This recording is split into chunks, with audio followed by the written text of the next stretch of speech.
sogna la Sardegna, insomma, cacciare via la CSS da un organismo così importante. Noi siamo rappresentativi e siamo confederali, quindi abbiamo entrambi le condizioni per stare di diritto dentro il CREI.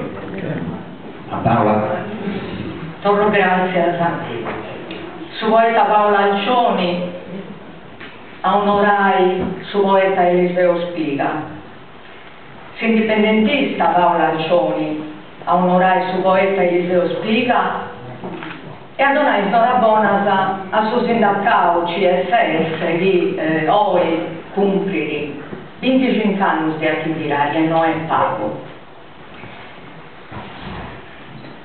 Un poeta dunque ci tece in una manifestazione come te questa. Ma chi ci pensate bene, poeta, indipendentista e sindacato, forse sta in proprio cosa. Su poeta è voce di chi non tiene voce, è voce del disperato su chi non può iniziare, è voce di chi viene licenziato e non tiene cavallo e non può campare la famiglia. E il peso sindacato, chi non fu sa voce derotto i straballatori che arriscano a tipo di in Sardegna che Dio sconoscenti di avere sul posto di traballo.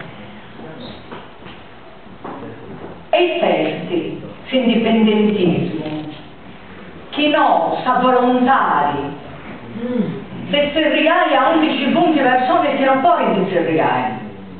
Dunque, indipendentista, poeta e sindacato, poi, di vari punti a festendi, sta proprio cosa. Sa volontari de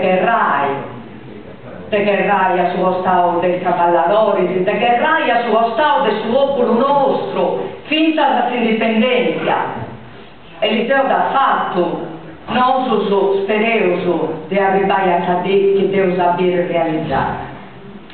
Ma ricordate amico Mario Carboni, che vari con me fa parte del suo comitato per la lingua sarda, che Eliseo è stato pensato uno dei motori principali della proposta di lei di iniziativa popolare per sul bilinguismo e suspicionendi del 1978.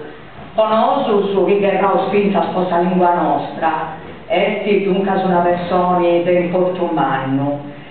Gli do grazie a quello che ha fatto e poi s'allasciavo come tenere una bandera a mano in mano.